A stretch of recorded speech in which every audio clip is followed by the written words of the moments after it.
Ebo, 1 gold medal won, 11 to be decided. Tomorrow it's the turn of the women for their all-round title. But for now, good night from us, from Birmingham, as we leave you with the incredible Vitaly Sherbo, the new world champion.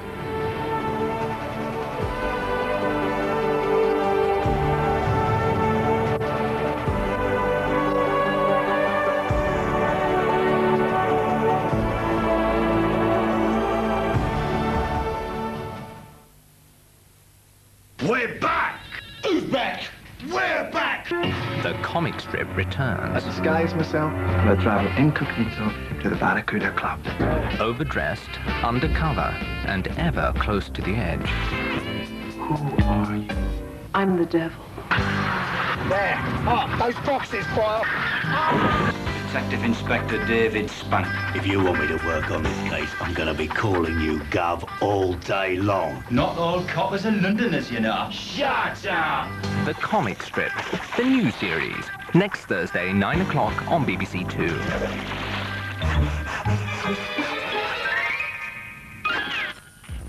If you're a football fan and there's something about the game you can't stomach, get it out of your system on the Stanley Romani Support to Lose. One thing that really gets me with a club is the prices they charge us to get in. All-seater stadia? No. Lee Dixon can play for England, so can I. Your chance to stop the national game from going down the pan. Stanley Room only, Monday 6:50 on BBC2.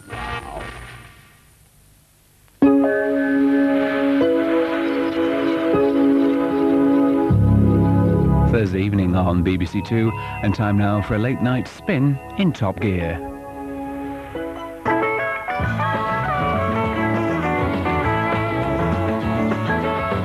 Britain, the new Peugeot that hopes to take your breath away, and the old one that's still not run out of puff. Back in the early 80s, few people had Peugeot on their shopping lists, and fewer still could name their models, one by one. Their big seller was the bulbous 504, a car that scored nul point for elegance.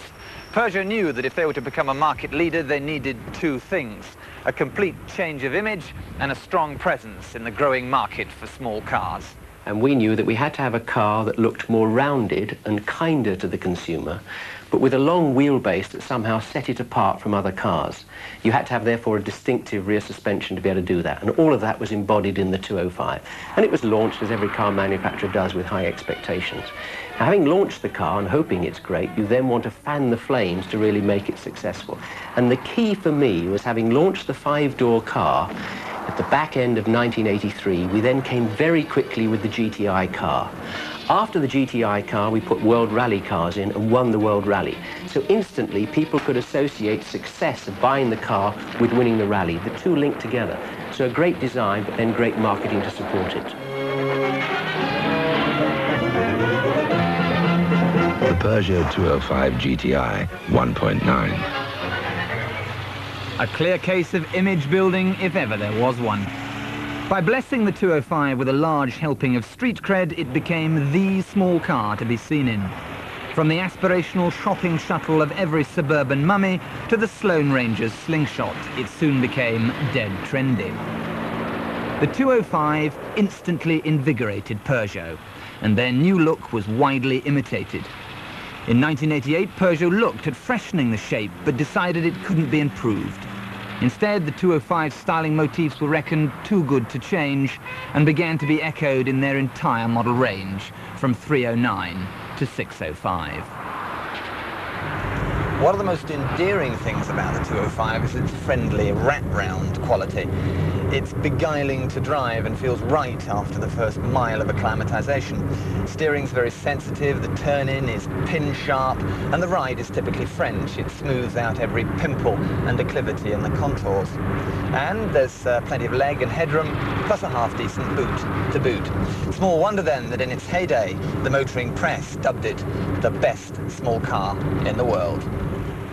And one of the best used cars in the world has to be the 205 diesel, accounting for over 20% of 205 sales. Apart from a rattle at idle, they drive and handle just like the petrol item. And with 50 mpg and a life expectancy of 150,000 miles, they're serious good news and completely convincing. Problem is, used 205 diesel prices have always been epic, so much so that they're rarely cheap. And if you've ever sold a used 205 diesel, you'll know it's all a question of beating off groups of eager buyers, a dozen at a time. So how do 205s fare mechanically? Early cars were a bit brittle in the trim and body departments, and there are very few 205s that don't have parking dents from jealous Fiestas. All GTIs splutter in town, but it doesn't mean they're bad cars. Listen for a ticking from the tappets, which could point to camshaft wear, and do make sure that anything you buy has had a cam belt change every 38,000 miles. Don't be surprised either if there's some graunching on second gear from cold. They all do that. Make sure as well whoever services it uses genuine Peugeot parts, like the proper Peugeot oil filter, which has a non-drain valve giving crucial oil pressure the moment the engine turns. For my money, the real steals are the pocket rockets, the GTIs. Because getting a cover note for a GTI has become as easy as insuring a building in Beirut, we got a quote of £6,000 for an 18-year-old on a 1.9. Used prices have fallen like a Steinway from a tower block. The GTIs are now actually cheaper than the smaller engined and less involving 205s. The 1.9 GTI makes a mightily entertaining package. It comes with half-leather trim, central locking, sunroof, electric windows and smart alloy wheels. And it's a machine that can pelt across country with as much poise and elan as cars costing 10 times as much. This shiny G-plate 24,000 mile 1.9 would set you back a very modest 4 to 4.5 grand. And the 1.6s, they're not dear either. That pretty K-plate Miami Blue 1.6 in front, that's done 10,000 miles. To you, about 7,250. Or you could have a nice F-plate car done maybe 40,000 miles for 3 to 3.5. And that's when they really do become stonking good value for money. Because there are so many 205s, even I get confused with Peugeot's labyrinthine range. There are more special editions than the Bodleian library. Here are the ones to buy and the ones to walk away from. The good, later 1.4 cars with 5-speed gearboxes, history and quiet engines, all diesels, XS and GT for low insurance and high fun, cheap but regularly serviced GTIs, and the chic and classy CJ cabriolets. The bad, small engine 205s that have been pootled around town, early and scruffy A to C reg cars, and high mileage and hard-driven GTIs. So the 205 is not simply a pretty face, not just a Trenderama roller skate. It's a pleasing confection of charm, reliability, low depreciation, economy and maintenance. But perhaps, more significantly, Peugeot are in no hurry to replace their bon bébé. Look hard at the new 306 and you'll see that the stylistic influence of the 205 still lives on. It's a true design classic.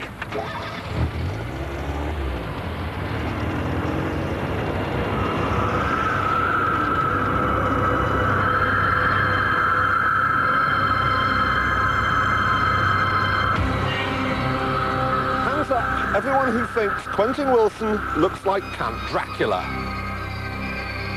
But we have to admit, Count Quentula has a point. The 205 is a very stylish little car. Its big brother, the 309, however, is a dog. It has all the grace, poise, beauty and elegance of the inside of a power station.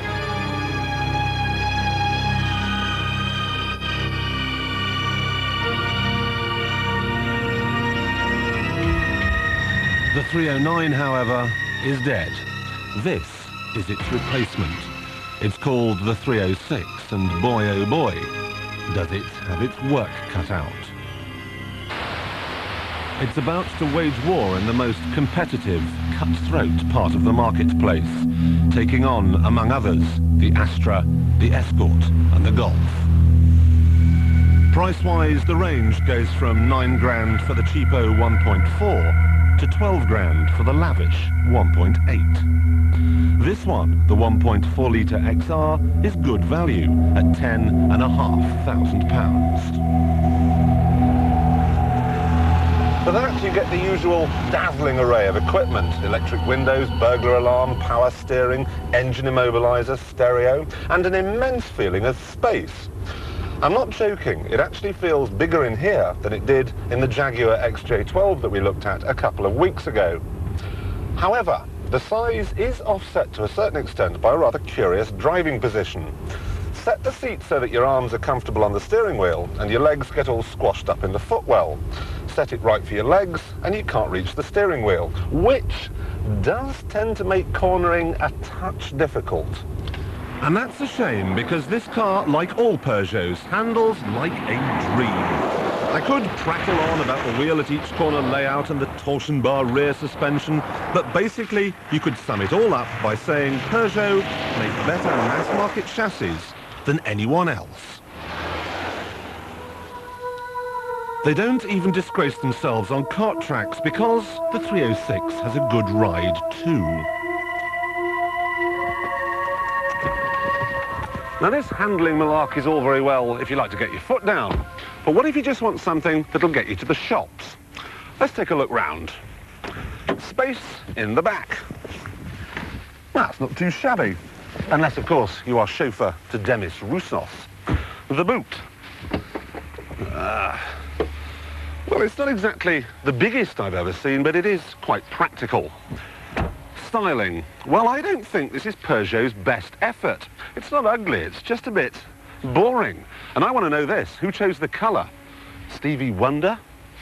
Engine. Oh, brilliant. It's got one.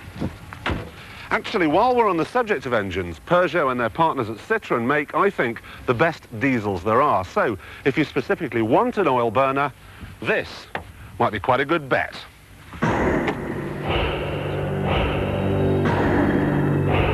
Certainly, there is a problem with the 1.4 litre petrol model. It may do 35 miles to the gallon. It may have good mid-range power, but it has the sprinting ability of an earthworm. It takes a woeful 15 seconds to get from 0 to 60. Mind you, that at least means it will be cheap to insure.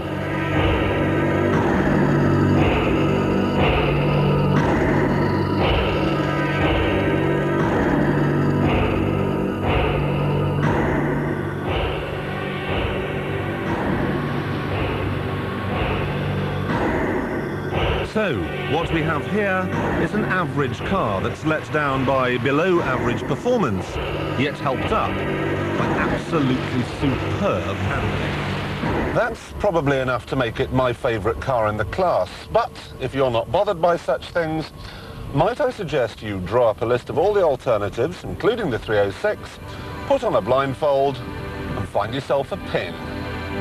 The trouble with cars of this type is that they're built and equipped to a price. They're the automotive equivalent of fridge freezers and tumble dryers. They're efficient, but dull. I was expecting some pizzazz from the 306, but I'm afraid there isn't any. It needs roughing up a bit. It's like the best-behaved kid at school. You want to push its head down the lavatory. So, I'm off now. I'm going to plug it into a power station. See if that'll liven it up a bit.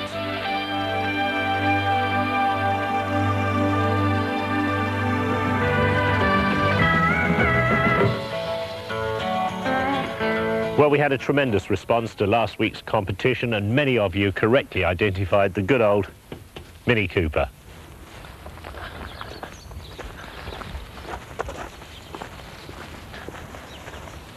The show runs from May the 1st to the 3rd, and again, overnight accommodation's been provided for the winners. Simply phone in with the identity of this classic car.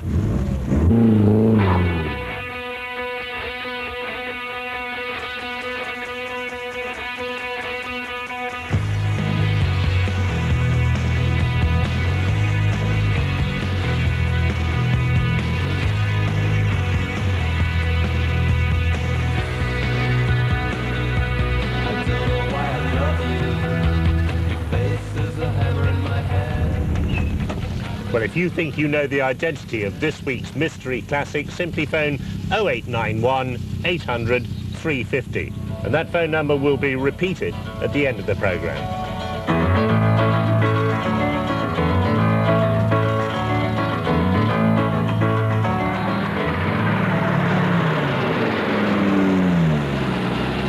Audi Quattro burst on the scene 12 years ago, four-wheel drive has been essential for success in rallying at the highest level. And it's something the manufacturers have been keen to pass on to the paying public.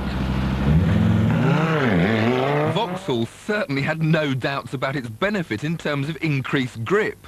But is it that simple? After all, last year Ian Khan drove to victory in the National Saloon Car Championship in a rear-wheel drive Sierra Cosworth, racing against a field packed with four-wheel drive Cossies.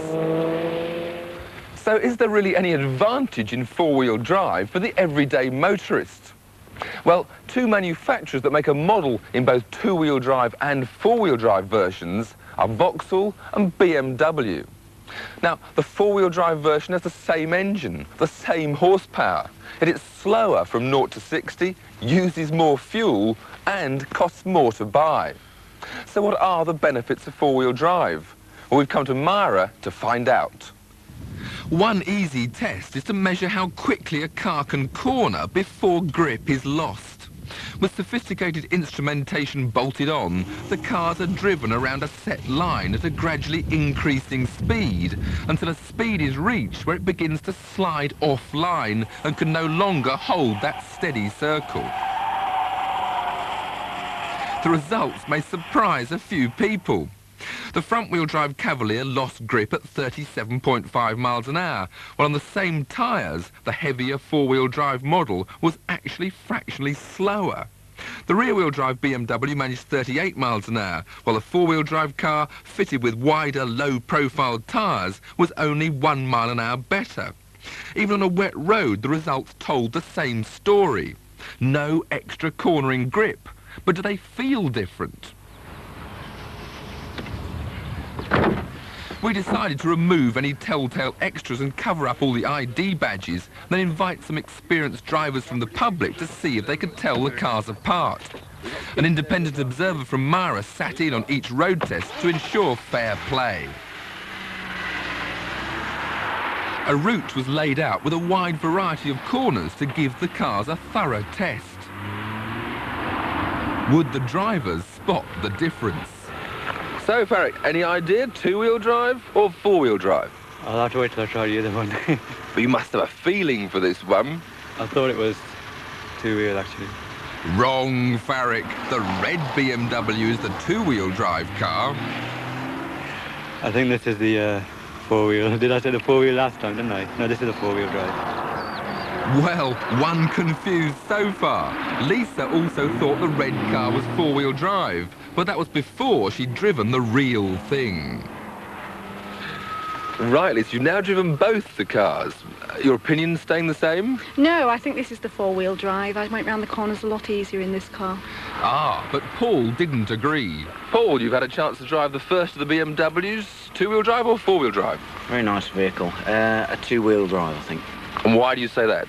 I find that going around some of the hairpin bends, the traction isn't quite as good as I would expect from a four-wheel drive, possibly. Confusion reigns. Carrie, undecided after her first drive, set off to establish which was which once and for all. The other car gripped the road better, so I've decided that must have been the 4 and this has to be the 2. Right, in which way did it grip better? On the bends, certainly on the bends. It's just a smoother drive altogether. One person who immediately identified both BMWs correctly was Andrew, a 70,000 miles a year sales manager. Mind you, he does drive a BMW, so we decided to give him a further test. This time, he's in the four-wheel drive Vauxhall. So any thoughts so far on this one? Good safe road handling. It doesn't have the characteristics of a two-wheel drive. Certainly go for the four-wheel drive on this one. Emphatic stuff. Surely the two-wheel drive wouldn't shake his resolve. So Andrew, you thought the white car was four-wheel drive? You're going to change your mind? Difficult. This feels very much the same as the white one. Not as great a difference as I found with BMWs. So, final gamble. Which is the four-wheel drive, the black or the white? I'll stick to the white, I think. So, no quicker into corners, no quicker around corners, and really not much difference in the feel. So where is all that four-wheel drive advantage? Well, the answer is when opening the throttle in slippery conditions. We're on Mara's wet roundabout. We're at a nice steady state and we're in the rear-wheel drive BMW. But if I suddenly open the throttle,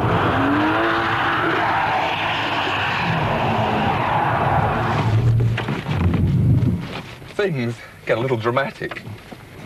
You can see that the cause of my problem is the rear wheel spinning, which makes the back end break away. Now, I didn't attempt to correct the steering or ease off the power, because that's not the point of this test. Do the same thing on the four-wheel drive version, and the result is a far less spectacular four-wheel drift. It's a similar story with the Cavaliers. The front-wheel drive version spins its front wheels, all steering is lost, and it's straight off the road. The four-wheel drive model acts less alarmingly, with all four wheels losing their grip more evenly.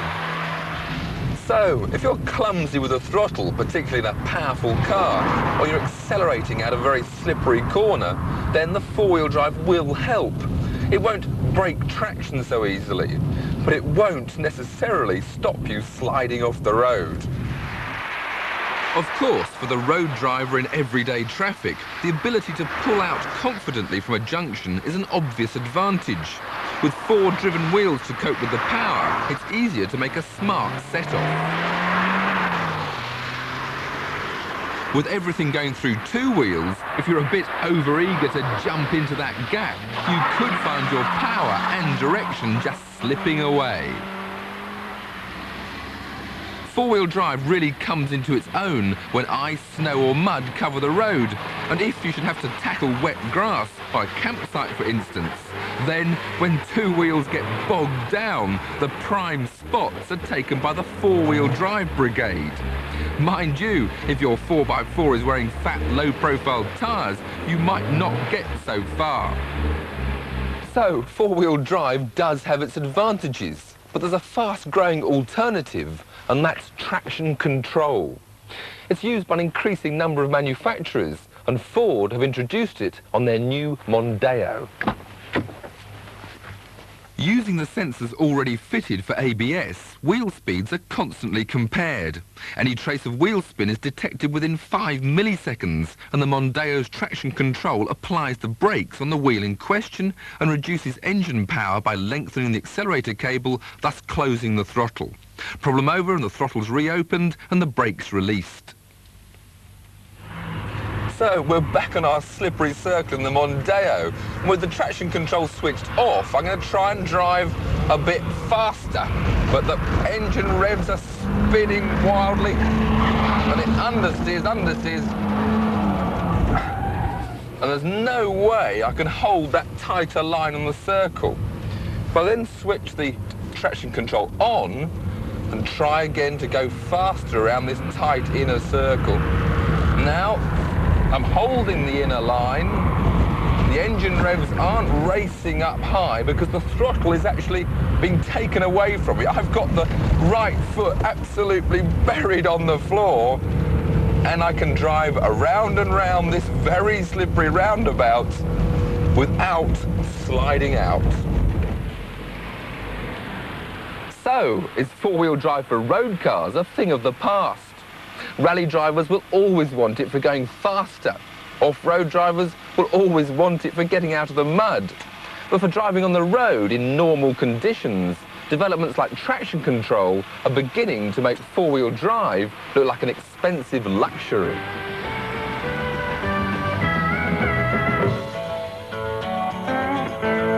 A determined young German who claims to be the first person to attempt a round-the-world trip in an electric vehicle has completed the first leg of his journey from Vienna to Los Angeles. 26-year-old Robert Moore is trying to prove an environmental point and to have an adventure.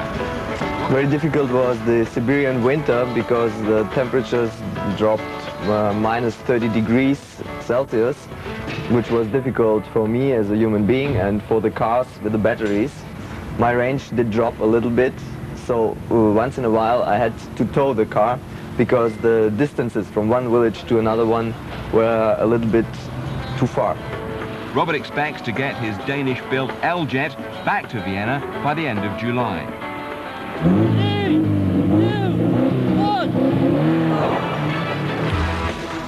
This weekend sees the second round of the Top Gear Mobile 1 British Rally Championship, the Pirelli International. Again, you can keep in touch with the action in and around the Kielder Forest by ringing our hotline on 0891 333 404. On the same number, you can also enter our rally competition. First prize, a day out at a rally school with models of Jaguar's XJ220 for 3 runners-up. All you have to do is identify which year these events took place.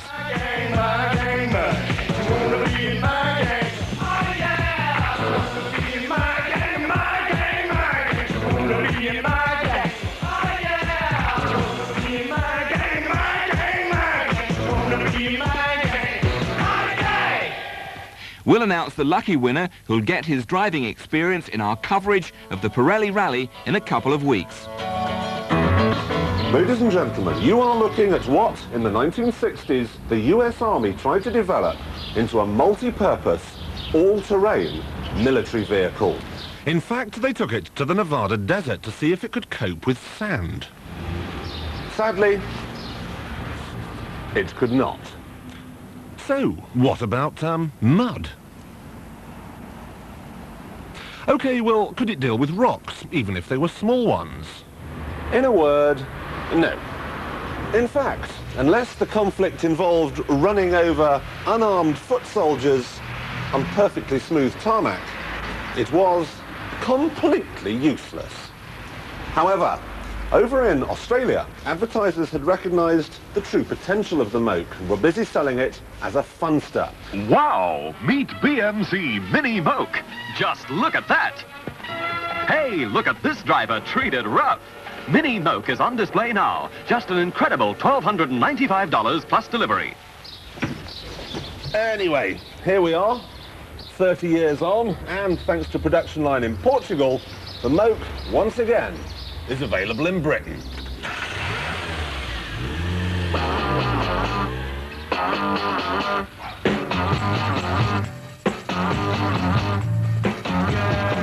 You really got me going. You got me so I don't know what I'm doing now. Driving the Moke was and is noisy, bouncy, uncomfortable, drafty, and though it's sprightly and fairly nimble, it's not exactly overflowing with safety features like an airbag or side impact protection beams.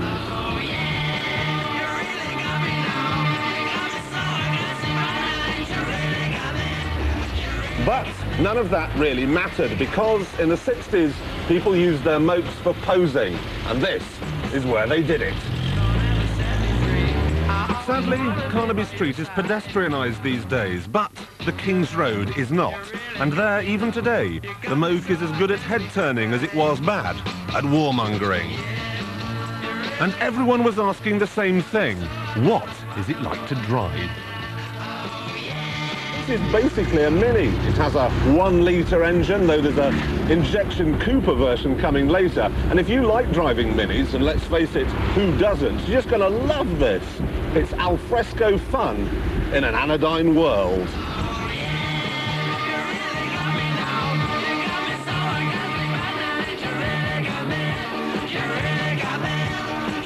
So, will it sell? There are, I think, 3 things which will see the Moke through. 1, in towns where it's at its best, congestion is so bad, nobody ever goes faster than 10 miles an hour. 2, the global warming has reached such a point that people now go sunbathing in March. And 3, well, it only costs 6 grand. Next week, we drive a full set of Trabants. A road test of Rover's 200 Coupe, and rallying round Britain in a lot of classic machinery.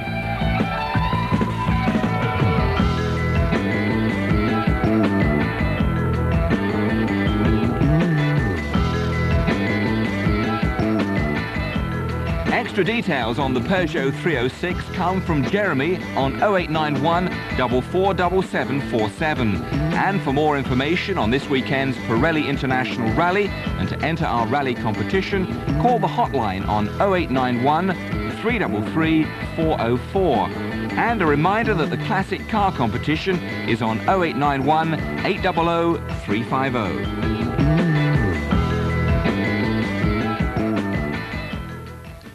Well, next week, Top Gear is back to its normal time, 8:30. Now, we've all heard that Top Quick. We've a reputation for select